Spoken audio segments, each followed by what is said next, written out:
All right, welcome to Money Chat Now, brought to you by Investor Schooling. Hey, you can attend a complimentary class this Thursday by going to investorschooling.com. I'm your host, Larry Steinhouse, and today we're going to be discussing some great stuff, starting with, wow, the U.S. reached 70% vaccine milestone. Biden got what he wanted. The infrastructure deal and how that's going to affect the stock market. Robinhood stock. I'm telling you, this is going to be one of my favorites. I'm telling you right now.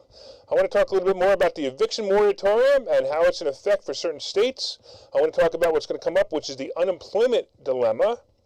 I want to talk about notable earnings and, of course, some of my favorite stock picks, which will be coming up real soon. All right, so let's talk a little bit about the CDC data saying that 70% of U.S. adults have had at least one shot of COVID-19 vaccine. You know, that headline that 70% of Americans are vaccinated was misleading. And I thought it was misleading. I pulled it off of CNBC, and then I read into it, and it said that we've had at least one shot. 70% have had at least one shot. Now, I got to be frankly honest with you, I don't believe it anyway, but at the same time, it's still misleading because apparently you're not fully vaccinated unless you've had 2 shots. So we're not really vaccinated even if you say 70%. But hey, listen, you know, the great President Biden has to be edified by saying, hey, we got our 70% vaccine rate. So there it is. He's done it. Amazing. Because it's actually a month before Biden said it was going to happen. Oh, I'm sorry, a month after Biden said it was going to happen, which, you know, I'll tell you what, anything that big, a month after something happening is pretty good, but it's not real. I don't, you know, whether it's 70% or not, it's still only the first shot. Okay, but this is important because this means a lot for stocks. So if this headline gets legs, it's really important for stocks. There's certain stocks that this is going to really help. Let's start with, first of all, AAL. So if we want to talk about AAL, to me, American Airlines is a great play. It's one of the few, you know, what do you want to call it, recovery stocks that are left. The airlines are left, the cruise lines are left. Anything that was closed for a long period of time that's opening, not opened, but opening, is a great recovery stock still to play. So my suggestion, and I've been doing this too, I've been going AAL, I've been buying some stock in AAL. I mostly trade stock options. I've been buying some stock in AAL, but I will tell you that most of the stock options that I've been trading in AAL, I've been trading them into January or February is what I'm holding them out to, because I know that AAL is going to be a $30 to $35 stock in that range. It's just a little bit of, you know, nail biting right now because you get a little nervous, a little white knuckling, if you want to call it that, and it'll be fine after a while. If you want to also take a look at CCL, we can also see that CCL is another great one. We just lost my camera. Oh, there it goes. It's fine. So also CCL is a great one too, and CCL will also do the same kind of thing where CCL, you know, it's on a downtrend, but it's not a real downtrend. It's just a fear downtrend. Look, CCL is a great company. If you take a look, if we can even look at let's take a look at the 5-year chart, for example. You could take a quick look at the 5-year chart, and you could easily see something that makes a whole lot of sense. And here it is, the 5-year chart. You can see that this stock normally trades in the 40 to 50 range, and it's sitting there at 21, which means this thing's going to come back roaring. So again, I would go out to January or February, March, whatever, and you're going to be fine. As a matter of fact, if you just want to buy stocks, I would buy this stock, put it in a drawer, forget about it. Most likely in a year or two, you're going to double or triple your money, and also it'll be paying dividends at the time. So it'll be a great stock to have. And if you want to take a look at RCL, and we talked about RCL last week as well, RCL had some interesting stuff going on because they had 6 people aboard a ship who had COVID, which, whatever, it is what it is. So that's one of those things. But again, RCL is another one. I actually like CCL better than RCL, but at the same time, here we go. So the other thing I want to talk about real quickly before we go on is the Dow Jones ended down 97 points today. Now, the Dow Jones actually hit a new record today. It hit a record of, almost, actually went over 35,000. 35,192 was a record, which is fantastic. And then what typically happens, and I've noticed this with records, is they hit the record and they fall back down pretty quickly, but they don't fall back, they don't stay down. It used to be that they would go down a lot after they hit a record, and it hasn't happened in over a year and a half. In fact, I got burned on a couple of those plays where I thought the Dow was going to go down, and it didn't, and the S&P was going to go down, and it didn't, because it normally happens. And of course, in this case, it once again didn't happen. So we also have the S&P was only down 8 points, nothing major, and the NASDAQ actually closed up 8 points too. So that wasn't bad either. So we take a look back over here. By the way, I got to tell you, one of my new favorite stocks, and I mentioned this the other day, is Robinhood stock. Now, when I talk about this, it's very unusual for me to recommend an IPO when it's an IPO. It's really nice that after a while, Robinhood stock, or I'm sorry, most of the IPOs, they'll open up high and they'll drop, and then they'll drop a little more, and they'll drop a little more, and they'll drop, and then eventually you pick them up and they do really well. I think that Robinhood stock somehow, some way, was priced right from the beginning. Coming out at $38 was fantastic. It's sit there. I think it closed today right around $38. It's fine. I bought some last week around 36. And I'm also waiting for the options play on Robinhood, because I think the options play on Robinhood is going to be as good or better than the options play on Coinbase. Coinbase is another one. Coinbase opened in the 400s, which was ridiculous. And then Coinbase came back down. When it came back down into the low 200 range, and it's actually a nice ranging stock. So I actually like Coinbase right around 220, and when Coinbase goes to 220, I like to pick it up, sell it right around 235, 240, and take a profit and move on. But I want to talk about go back to Robinhood for a second. So Kathy Wood's ARK funds bought $65 million of Robinhood stock. It's funny that, sometimes I must be a genius when I think this is a great stock, but then somebody else like Kathy Wood confirms it. For you guys who don't know who Kathy Wood is, Kathy Wood is like, she created this ARK fund, and it's like the hottest fund out there right now. Everybody is talking about it, and I don't even know if it's doing as well as it could be doing, or as well as it should be doing. But I do know that everyone's talking about it, which is pretty wild. This is a woman who really knows her stuff. She was with some great firms before. She was even with 18 years. She was a chief economist. So this is a woman who really knows her stuff, and she continues to do great stuff. All right. We're going to take a quick break, and we're going to come back and talk about the eviction moratorium and what's happening there.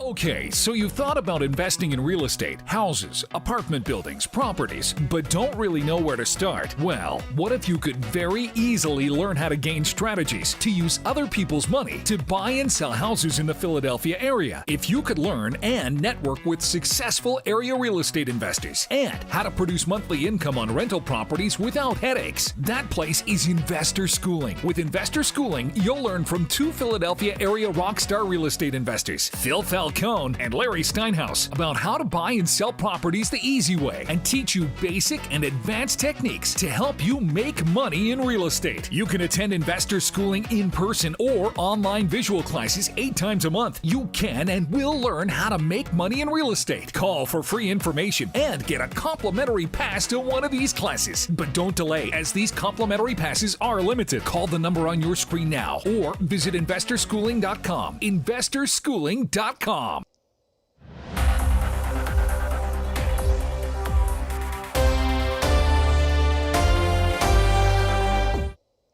right, welcome back. Hey, we talked a little bit about Robinhood stock. We talked about AAL stock. We talked about some of my favorite stocks, which is the transportation industry right now, and how they're going to be the recovery stocks, and how you could be making lots of money when you're in them. I think they're all going to be great plays. So I want to talk a little bit more about the eviction moratorium. We talked about this on Friday, and basically what happened was Biden administration didn't want to extend, or didn't make a move to extend, the federal moratorium on evictions of tenants who fell behind in rent during the COVID-19 pandemic. Was there a pandemic? I don't remember. Oh, yes, there was, I'm sure. Okay. And basically, they may ask Congress to authorize an extension. I doubt it's going to happen. I also doubt it's going to get the votes. However, certain states have their own rules. So, even though you're hearing that these eviction moratoriums are over, it's not really true for every state. First of all, Illinois is going till the end of August.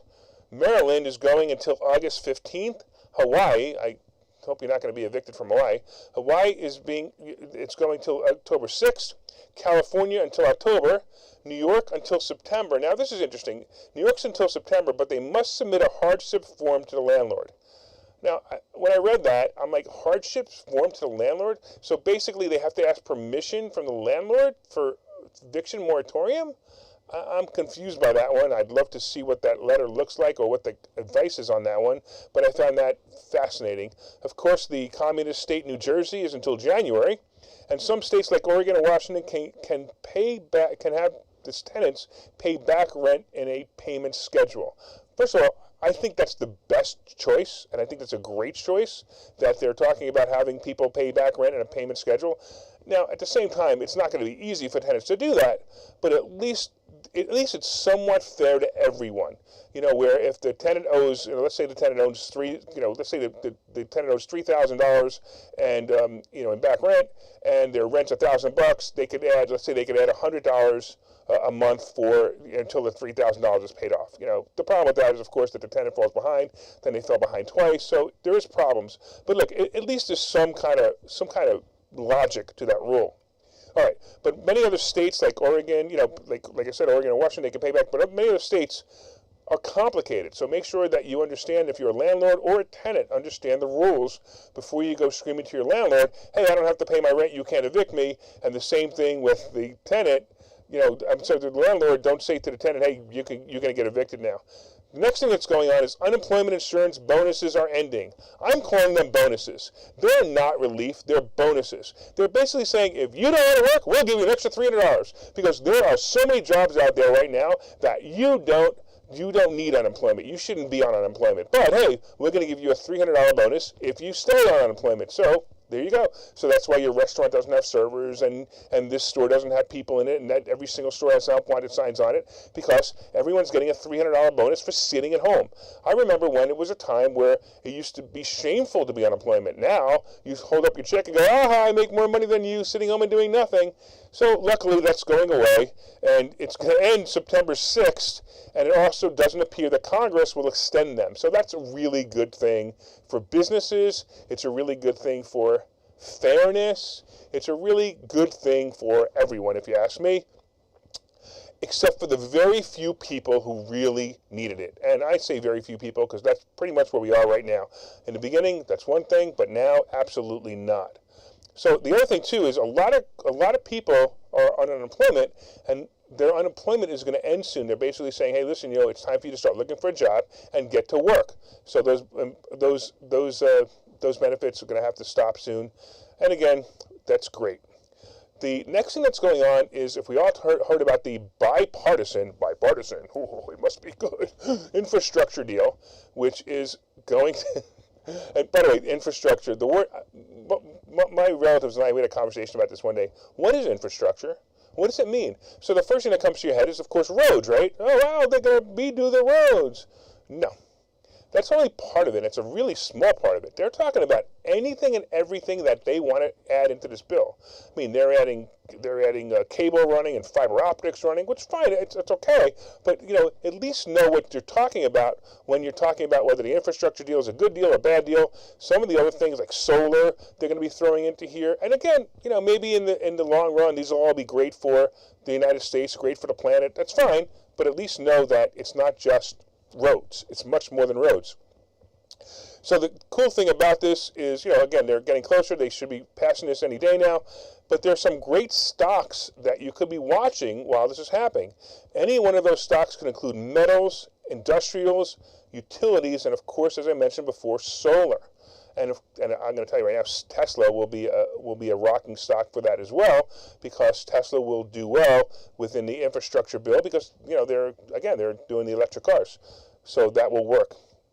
All right, so going over to some notable earnings. I want to talk about probably the only earnings. I don't know if the earnings came out yet, but it's Simon Property Group. And the only reason I saw this today was because I know there's a mall near me that Simon owns that literally they stopped paying on. So I was trying to figure out how Simon could stop paying on a property and continue to have good earnings.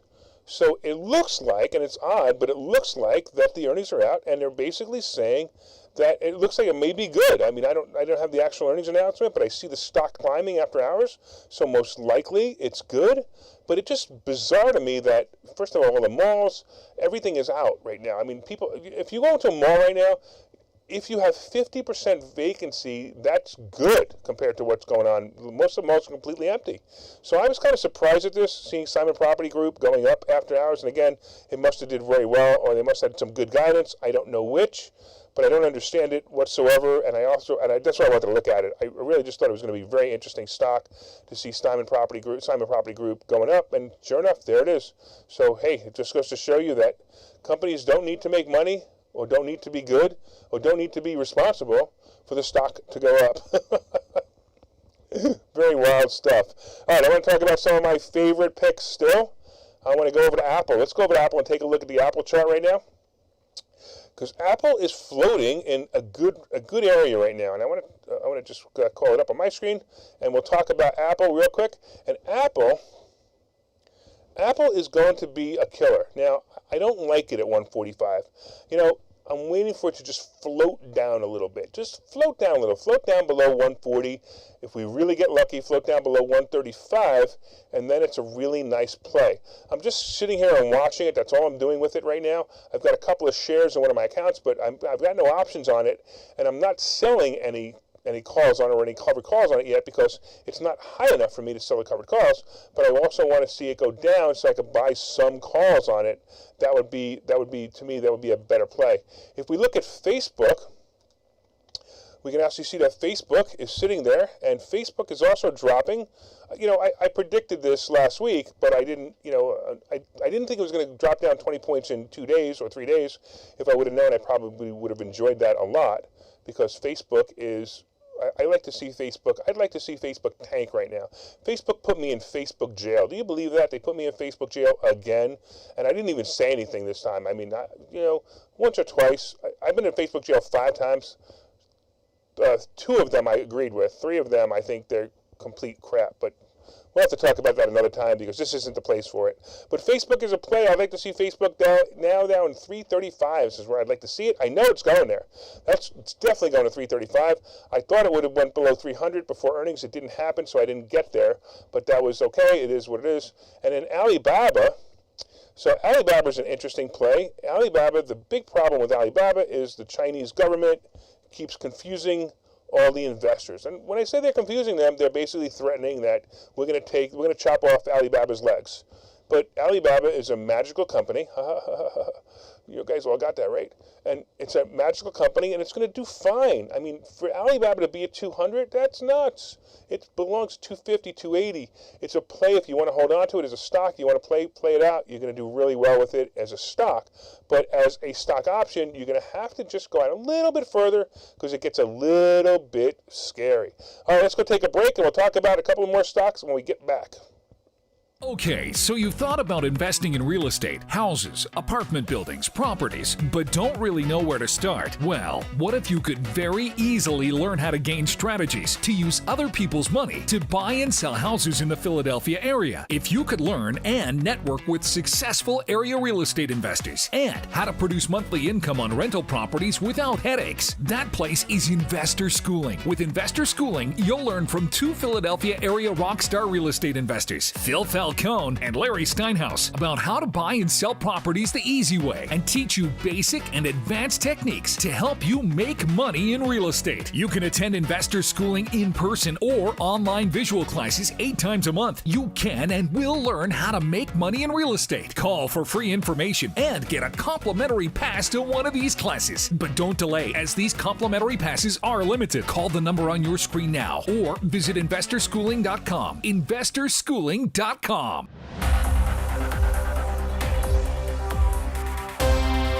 right, welcome back. Welcome back to Money Chat Now. I'm Larry Steinhouse. I'm your host, and we are brought to you by, of course, Investor Schooling. And you can go to investorschooling.com and take a complimentary class there, because that's really cool stuff. And you'll get to see me in person, which is kind of neat, because, hey, you know, if I look this good on camera, imagine what I look like in person. So you'll enjoy that as well. Now, I want to talk a little bit about inflation real quick, because I think that's pretty much where we are at this point. You know, they're saying that inflation is going to be temporary. I don't actually, well, okay, the level of inflation I believe will be temporary, but I don't believe inflation's reaching temporary. I believe inflation's reaching its toll on us as consumers. It already has. Gas prices have been skyrocketing. Housing prices have gone up. Building everyone up. But there are collects coming down steadily, but not like because of COVID, and they're probably not going to come down. Really should. They're probably going to come down to somewhere, maybe 20% less. I don't know. I'm just giving you rough numbers. Housing will be fine. Housing always says fine in any economy as long as you know how to buy. It's not always about when to buy, of course, and we teach that. We actually teach that at investor school, but more importantly enough, you need to know that buying houses is a great investment. It always will be a great investment. So bonds, because of inflation, bonds are going to be changing, and they actually believe that, there might not be so many bonds sold right now. Now, bonds, a lot of people put their money in bonds when there's inflation. They put their money in gold when there's inflation, and gold right now is actually sitting right around 1,800 again, and silver is sitting at 25. I'm a big believer in having metals, precious metals, as a hedge. And I don't want to say a hedge against inflation. It happens to be, but it's also a hedge against bad stuff. So when bad stuff happens, you have some gold, you have some silver, you'll be able to recover or at least be able to hold yourself over. Crypto. So crypto, I saw this weekend, I saw Ethereum starting to come back. It's around 2,600 now, which is great news. Dogecoin isn't doing much. It's still sitting at 21. And Bitcoin keeps hovering at 40,000. Now, look, I said this before. I'm not much of a crypto guy. But, it's intriguing. And, I've got some money in it. And I might say, hey, it might be a play in the future. Anyway, I want to let you guys know that I'm excited that you guys were watching today. Tomorrow we'll be discussing some more notable earnings. We'll be talking about some more trends in the stock market, and of course, always all the news that are relevant to making money. I want to thank you for watching Money Chat Now. And by the way, from time to time, I own some of the assets on options discussed in this show. The opinions discussed in this show is solely mine, and no one has asked me to discuss them. And I want to thank you again for watching Money Chat Now. We look forward to your continued support. Please like and share. We need to get the word out that this show is on every day and that you can learn lots of good stuff. Take care. Thanks a lot.